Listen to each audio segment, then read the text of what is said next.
مولا سے پوچھا کہ مولا ہمیں سمجھائیں تو صحیح کہ یہ دنیا اور وہ عالم آخرت کا عالم، اس کے کئی نام ہیں، عالم قبر، عالم برزخ. پہلے تو ہمیں یہ نہیں پتا کہ ہمیں کہاں کہاں سے گزرنا ہے. مولا فرماتے ہیں اللہ اس بندے کی زندگی میں سکون لاتا ہے. کون سا بندہ؟ جو تین چیزوں کو جان لے. فرمائے مال ہو نہ ہو، بیمار ہو شفایاب ہو، صاحب اولاد ہو نہ ہو، فقیر ہو امیر ہو، اس پہ فرق نہیں پڑتا. اگر تین چیزوں کو جان لے یہ بادشاہوں کی زندگی گزارتا ہے، سکون والی زندگی گزارتا ہے. مولا کون سی تین چیز؟ تین چیزوں کا علم اگر اسے آ جائے، یعنی آج 60-70 سال کے بوڑھے بھی ہو گئے لیکن ان کو نہیں پتا یہ تین چیزیں کیا ہیں. ہاں سنی ہوئی ہیں لیکن کبھی بھی ان چیزوں میں فوکس نہیں کیا.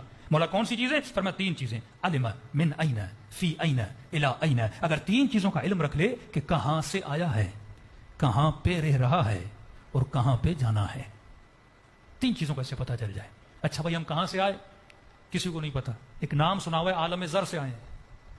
یہ علم تو رکھو تم کس عالم سے آئے ہو، کس کائنات سے آئے ہو. تبھی خدا کہتا ہے انا للہ و انا الیہ راجعون. یہ نہیں کہا تم میرے طرف آؤ گے تب تم میری طرف پلٹائے جاؤ گے. اس کا مطلب ہم سب پہلے وہاں تھے پھر پلٹ کے وہاں جائیں گے. اب جہاں سے آئے ہیں وہاں کی محبت تو ہونی چاہیے نا. اور کوئی ایسی جگہ ہے کہ جہاں کی لذتیں اتنی ہیں. ہر مرنے والا جو اپنے رشتہ داروں کے خواب میں آیا ہے، معصوم فرماتے ہیں ہر مرنے والا مرنے پہ خوش ہوتا ہے، کوئی ناراض نہیں ہوتا. کہ مولا گنہگار کہاں، کہ نیک کہاں؟ دونوں خوش ہوتے ہیں. کہ مولا کیوں؟ پر میں نیک اس لیے خوش ہوتا ہے کیونکہ وہاں کی نعمتوں کو دیکھتا ہے، اہل بیت سے ملاقات ہوتی ہے. گنہگار اس لیے خوش ہوتا ہے اچھا ہوا جلدی مر گیا، زیادہ میں نے گناہ نہیں کیے، کیونکہ وہاں کے عذاب کو دیکھتا ہے. لیکن معصوم فرماتے ایک مرتبہ تو اس عالم کی جھلک دیکھ لے. اب کس طرح سمجھائیں آج کے جوان کو کہ وہ کائنات ہے کیا جہاں پہ تو جانے والا ہے. یعنی شوق پیدا ہوگا آپ کے دل میں.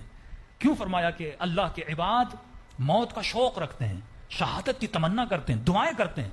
مولا علی پوری رات روتے تھے کہ اس جنگ میں علی کو شہادت کیوں نہیں ملی. اور جب سر پہ ضربت لگتی ہے تو فرماتے ہیں اللہ فزتو برب الکعبہ، رب کعبہ کی قسم کہ علی آج کامیاب ہوا. موت کو علی کامیابی سمجھ رہے ہیں کیونکہ موت فنا کا نام نہیں ہے، موت اللہ کی ملاقات کا نام ہے.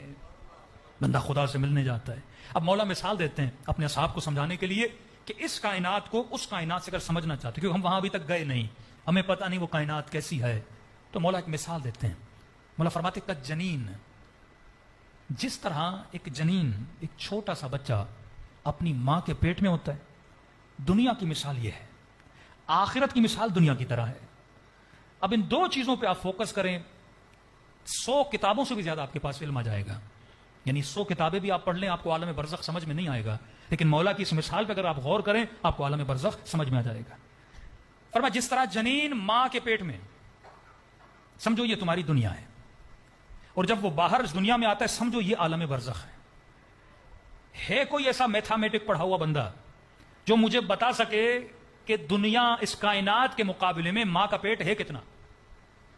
مجھے کیلکولیٹ کر کے بتائے. یعنی اگر یہ بولے کہ ذرے کے مقابلے میں کائنات ہے پھر بھی اس نے زیادہ بول دیا ہے. کتنا ہے ماں کا پیٹ اور کتنی ہے یہ بڑی کائنات؟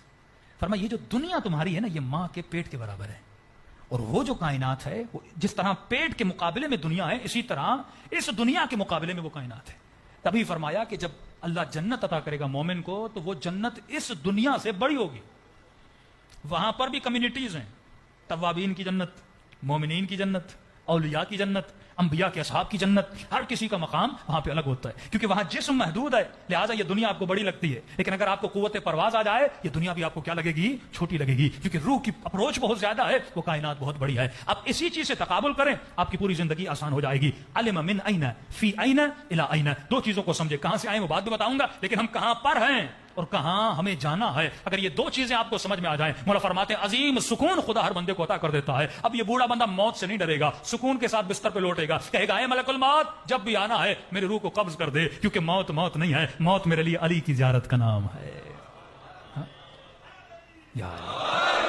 اب یہ بچہ ماں کی شکم میں، ذرا تصور کریں اگر بچے کو یہ بولا جائے، انگریزوں کا یہ حال ہے کیونکہ وہ سمجھ نہیں پاتے نا، ان کنتم تعلمون، اگر تجھے علم آ جائے تو کبھی اللہ کی نافرمانی نہ کرے، اگر تجھے علم آ جائے تو دنیا کی ناچیز لذتوں کے پیچھے نہ جائے، اگر تجھے علم آ جائے تو 5 منٹ کی شہوت کی لذت کے لیے کبھی امام زمانہ کو ناراض نہ کرے، کیونکہ تجھے علم ہی نہیں ہے. تم نے پوری زندگی غلطیوں میں گزار دی، غلط فلسفہ، غلط سوچ نے لوگوں کی زندگیاں تباہ کر دی. کتنے لوگ تھے جو یورپ کی خواہش میں، ویسٹرن ورلڈ کی خواہش میں، ہاں؟ کبھی ترکی کے راستے سے، کبھی دریاؤں کے راستے سے مر گئے. کس کی خواہش میں گئے تھے؟ مطلب آپ کی غلط سوچ آپ کی زندگی کو کیا کرتی ہے؟ تباہ برباد کرتی ہے. یہ آخری مجلسوں میں آپ کو احوالات بتاؤں گا جو جوان بڑے خواہش مند ہیں کہ ہم یورپ جائیں، ادھر جائیں، ادھر جائیں. معصوم فرماتے پہلے تجربہ حاصل کرو، پہلے جا کے وہاں جو رہے ان کی زندگیاں دیکھو، پھر تجھے اپنے گھر کی جھوپڑی بھی اچھی لگے گی، پھر تجھے پاکستان کی لوڈ شیڈنگ بھی اچھی لگے گی، پھر تجھے یہاں کا کچرا بھی اچھا لگے گا. دور سے دھول سہانے ہوتے ہیں، ہر چیز آپ کو اچھی لگتی ہے، لیکن جب آپ کو یہ مقصد پتا چل گیا زندگی کا مقصد صرف پیسہ کمانا نہیں ہے، زندگی کا مقصد صرف لگژری لائف اسٹائل کو حاصل کرنا نہیں ہے. اگر یہ ساری چیزیں مجھے مل جائیں پھر بھی سکون نہ ملے تو پھر فائدہ کیا؟ آج آپ کے بڑے بڑے سیاستدان، کوئی لندن بیٹھا ہے، کوئی کہاں بیٹھا ہے، سکون ہے ان کی زندگیوں میں؟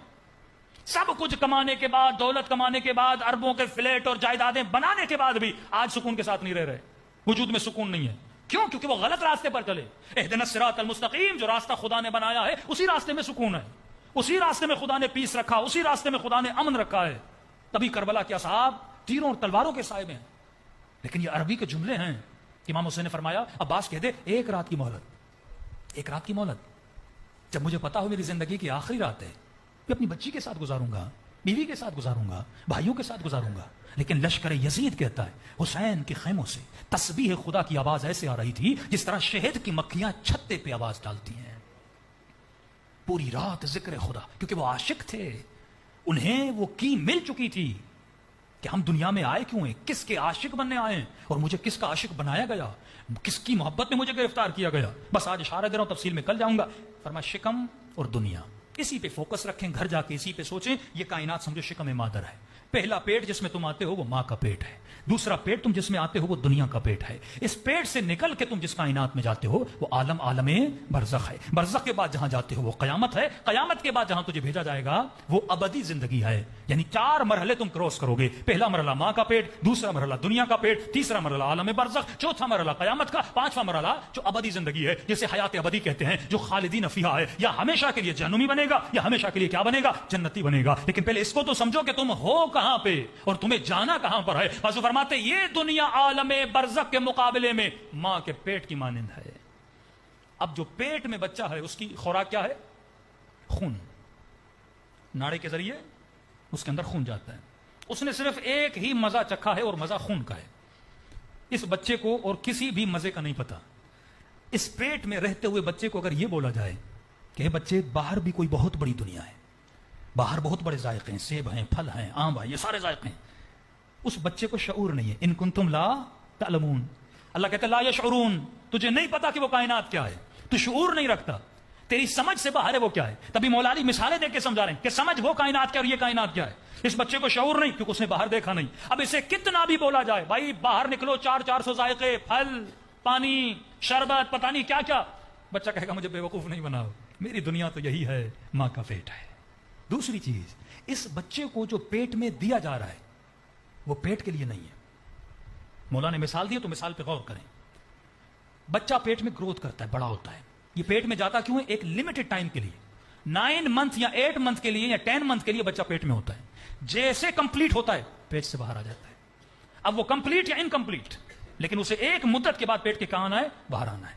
اب اس پیٹ میں بچے کو دیا کیا جا رہا ہے؟ ہاتھ دیے جا رہے ہیں، آنکھیں دی جا رہی ہیں، زبان دی جا رہی ہے، کان دیے جا رہے ہیں.